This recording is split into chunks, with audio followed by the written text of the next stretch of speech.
iFet। नमस्कार। छोटे बिजनेसेस के लिए इनकम टैक्स में एक बहुत इंपॉर्टेंट सिस्टम बना हुआ है जिससे कि इनकम टैक्स से रिलेटेड जो बर्डन्स होते हैं वो छोटे बिजनेसेस पर नहीं रहे, और उसके लिए एक सेक्शन 44AD बना हुआ है, हम उसको समझने वाले हैं। उसकी छोटे से छोटी बात भी मैं आपको बताऊंगा और बड़े से बड़ी बात भी बताऊंगा। Everything we will cover in this session. तो चलिए समझते हैं हम इसको।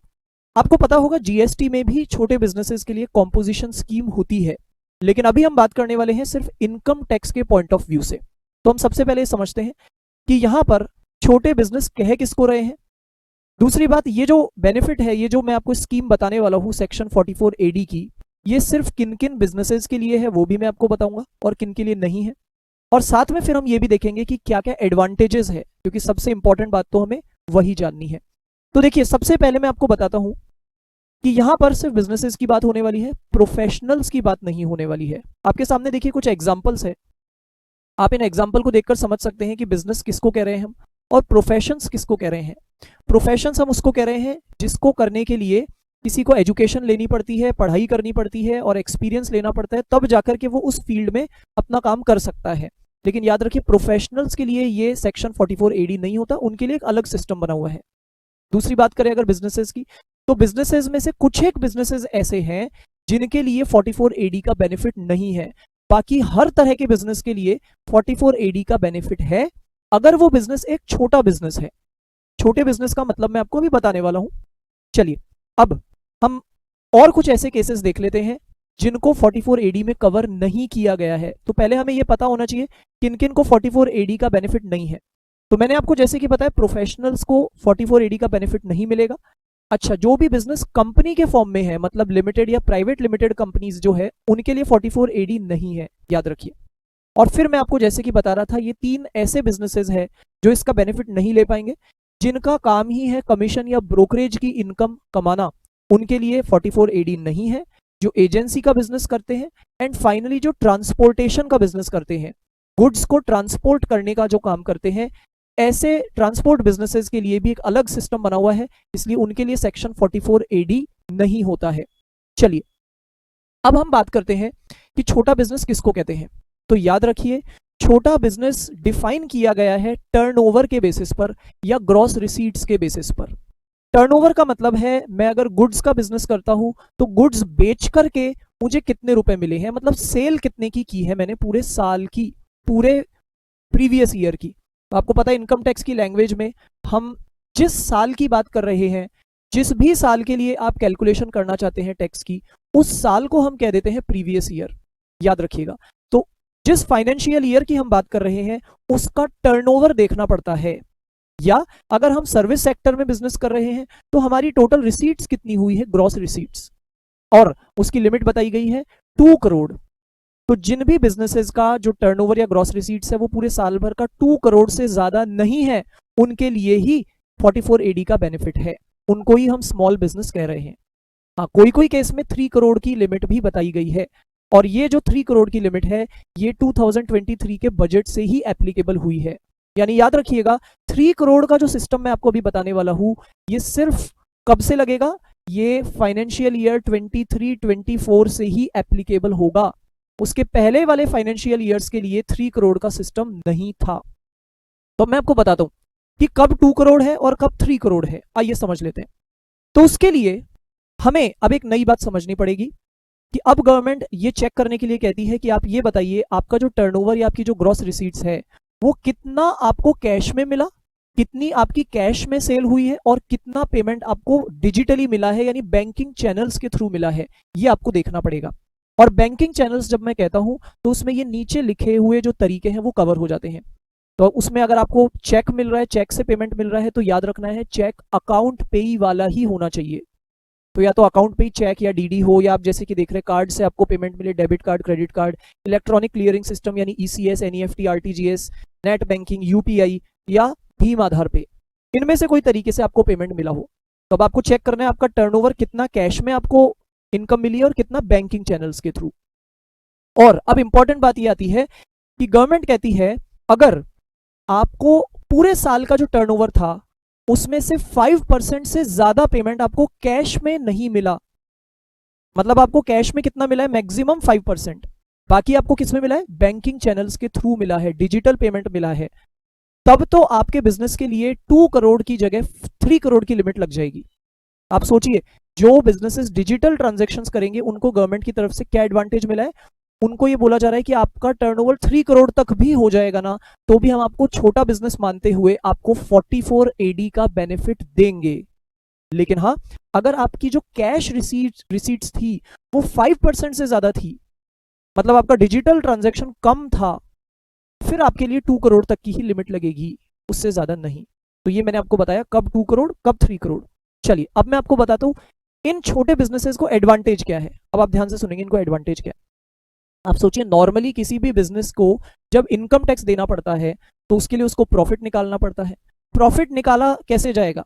जब आपके सामने सारी इनकम्स होंगी साल भर की, उसमें से आप जब सारे खर्चे माइनस करेंगे।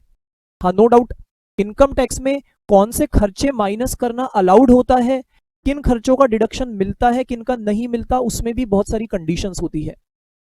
लेकिन आपको उसके लिए सबसे पहला काम तो क्या करना पड़ेगा? अकाउंट्स मेंटेन करने पड़ेंगे। आप सोचिए, एक बिजनेस को सबसे पहला काम क्या करना पड़ेगा? अकाउंट्स मेंटेन करना पड़ेगा, तभी तो उसका प्रॉफिट निकल के आएगा ना। और अब मैं आपको बड़ा इंपॉर्टेंट एडवांटेज बता रहा हूं 44 एडी वाले बिजनेसेस के। जो छोटे बिजनेस की कैटेगरी में आ जाते हैं उनको एडवांटेज ये मिलता है, गवर्नमेंट कहती है तुमको कोई अकाउंट्स मेंटेन करने की जरूरत नहीं है, क्योंकि तुम वैसे ही छोटे बिजनेस हो, तुम अपना बिजनेस पे ध्यान दोगे या अकाउंट्स मेंटेन करोगे? और ना हम तुमको ये परेशान करना चाहते हैं कि तुम किसी अकाउंटेंट को रखो, उसे पेमेंट दो। तुम अकाउंट्स मेंटेन करो ही मत। तुम जो प्रॉफिट हमें डिक्लेयर कर दोगे, तुम्हारा जो तुम अपना एक्चुअल प्रॉफिट बता दोगे, हम वो ही मान लेंगे।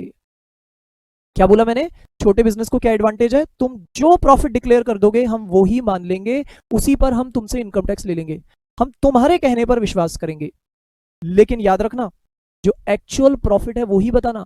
अगर हमें पता चल गया तुम गलत प्रॉफिट बता रहे हो, कहीं से भी हमें यहां वहां से प्रूफ हाथ में लग गए, फिर तो हम तुम्हारी पूरी खबर लेंगे।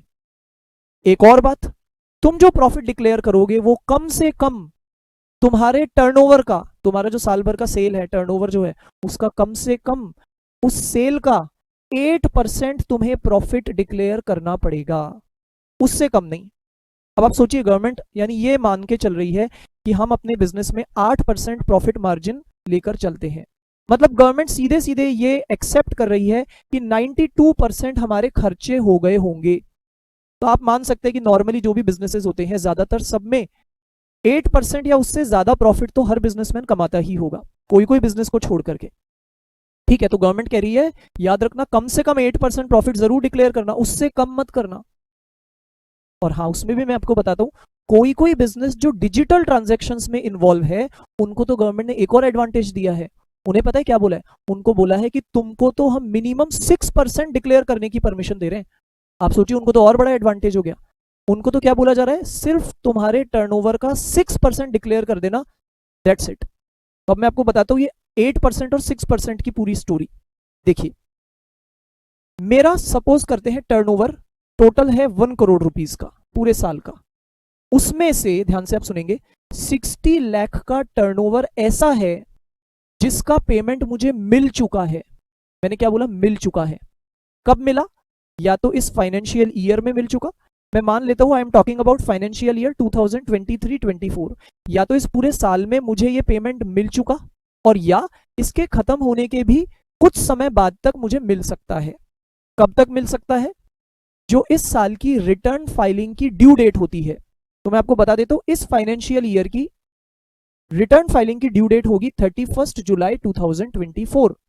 नॉर्मल केसेस में यही डेट होती है, ड्यू डेट। यहां तक अगर मुझे ये पेमेंट पूरा का पूरा मिल चुका है, मैं ऐसा मान लेता हूं 60 लाख मुझे मिल चुके हैं, ये आउटस्टैंडिंग नहीं है, इसका पेमेंट मुझे मिल चुका है। और अब इंपॉर्टेंट बात आती है, ये पेमेंट जो मुझे मिला है वो कैसे मिला है? बैंकिंग चैनल के थ्रू मिला होना जरूरी है, डिजिटल पेमेंट इसका मिला हुआ होना जरूरी है, और मैं मान रहा हूं ऐसा ही हुआ है। तो अब इस 60 लाख का तो सिर्फ 6% मेरे को मिनिमम प्रॉफिट डिक्लेयर करना है। याद रखिए, वैसे तो एक्चुअल प्रॉफिट ही डिक्लेयर करना होता है, अगर ज्यादा है तो आपको ज्यादा ही करना है, लेकिन मिनिमम 6%। और मैं मान लेता हूं रिमेनिंग 40 लाख रुपीज वो ऐसा अमाउंट है जो या तो हमें पेमेंट जिसका मिला ही नहीं है, या मिला तो है बट कैश के फॉर्म में मिला है। ठीक है, तो उस केस में मिनिमम 8% हमें प्रॉफिट डिक्लेयर करना होगा। All right. अच्छा, एक और बात ध्यान रखनी है, जो मेरा फाइनल प्रॉफिट ये निकल के आएगा उसमें से मैं कोई खर्चों का डिडक्शन नहीं ले सकता अब, क्योंकि मैं आपको बता चुका हूं गवर्नमेंट ऑलरेडी मानकर बैठी है कि 92% मेरे खर्चे हो चुके हैं, तभी तो 8% प्रॉफिट माना जा रहा है। तो अब मैं फर्दर उसमें से भी खर्चों का डिडक्शन लूंगा, ऐसा अलाउड नहीं है। राइट। अब हम नेक्स्ट बात ये कर लेते हैं कि अगर कोई बिजनेस ये कहना चाहता है कि नहीं, इस साल तो हमारा जो प्रॉफिट हुआ है वो 8 या 6% से भी कम हुआ है। मैं एग्जांपल के लिए मान लेता हूं, एक बिजनेस कहता है हमें तो 5% ही प्रॉफिट हुआ है, टर्नओवर का 5% ही प्रॉफिट हुआ है। तो फिर गवर्नमेंट बोलेगी कि अब याद रखना, अब तुम्हें अकाउंट्स मेंटेन करने पड़ेंगे। अगर तुम ये कहते हो कि हमारा इससे भी कम प्रॉफिट है, 8 या 6% से भी, तो तुम्हें अकाउंट्स मेंटेन करने ही पड़ेंगे। अब तुम इससे बच नहीं पाओगे, चाहे तुम हो छोटे बिजनेस, फिर भी तुम्हें अकाउंट्स मेंटेन करने ही पड़ेंगे। तो ये पनिशमेंट है एक तरह से। और साथ में एक और अब तुमको पनिशमेंट क्या मिलेगा, अब तक तो अगर तुम हमारी बात मान लेते 6% या मिनिमम 8% वाली, तब तो हम तुमको ना अकाउंट्स मेंटेन करने के लिए कहते और ना हम तुम्हें ये कहते कि तुम टैक्स ऑडिट करवाओ। मैं आपको अब यहां पर एक बात बताता हूं, नॉर्मली जिन भी बिजनेसेस का टर्नओवर 1 करोड़ से ज्यादा होता है, 1 करोड़ से ज्यादा, उनको टैक्स ऑडिट करवानी पड़ती है, एक चार्टर्ड अकाउंटेंट से उनको ऑडिट करवानी पड़ती है। लेकिन जो लोग 44 AD में आ जाते हैं, उनको ये बोला जाता है कि तुम्हें टैक्स ऑडिट से भी हमने छूट दे दी। तुम्हारा 2 करोड़ तक का टर्नओवर है, 3 करोड़ तक का टर्नओवर है, तो भी तुम्हें टैक्स ऑडिट नहीं करवानी पड़ेगी, अगर तुम 44 AD के हिसाब से चलते हो तो।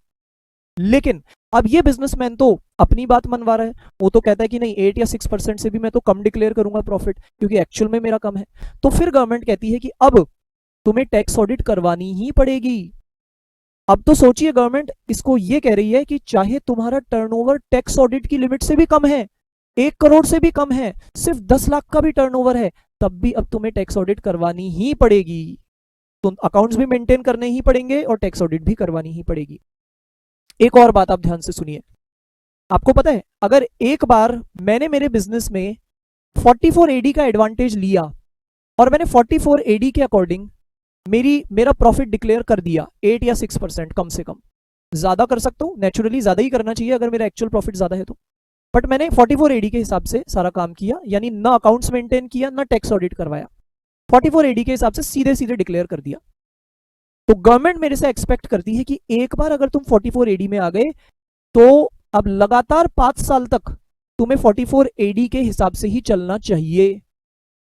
लेकिन मान लेते हैं नेक्स्ट ईयर ही मैं 44 AD के बाहर जाना चाहता हूं। बाहर जाने का मतलब है मैं ये कहना चाहता हूं कि भाई मैं तो 8 या 6% से कम प्रॉफिट डिक्लेयर करूंगा। तो अब गवर्नमेंट मुझे इसका क्या पनिशमेंट देगी, एक और, वो आप ध्यान से सुनिए। मैं 2 पनिशमेंट्स तो आपको बता चुका, एक तो अब मुझे अकाउंट्स भी मेंटेन करने पड़ेंगे, ऑडिट भी करवानी पड़ेगी। और मैंने पता क्या किया, ये सेकेंड ईयर में मैंने बोला चलो मैं तो 5% ही प्रॉफिट डिक्लेयर करूंगा और उसके लिए मैं अकाउंट्स भी मेंटेन कर लेता हूँ, टैक्स ऑडिट भी करवा लेता हूँ, सारा काम मैंने करवा लिया। लेकिन अब एक और पनिशमेंट मुझे मिलेगा, वो क्या, गवर्नमेंट कहती है अब तुमने इस साल 44 AD के बाहर निकल गए ना तुम, यानी कम डिक्लेयर किया तुमने प्रॉफिट, तो अब अगले 5 साल तक 44 AD की तरफ झांक कर भी मत देखना। क्या बोला गवर्नमेंट ने, इस साल प्लस अगले 5 साल, टोटल 6 साल हो गए ना भाई, इस साल तो मैं खुद ही हट गया और अब अगले 5 साल तक मैं 44 AD के हिसाब से नहीं चल पाऊंगा। अब मुझे 6 साल तक अकाउंट्स भी मेंटेन करने होंगे, ऑडिट भी करवानी ही पड़ेगी। सोचिए कितना बड़ा एक नुकसान हो गया ये।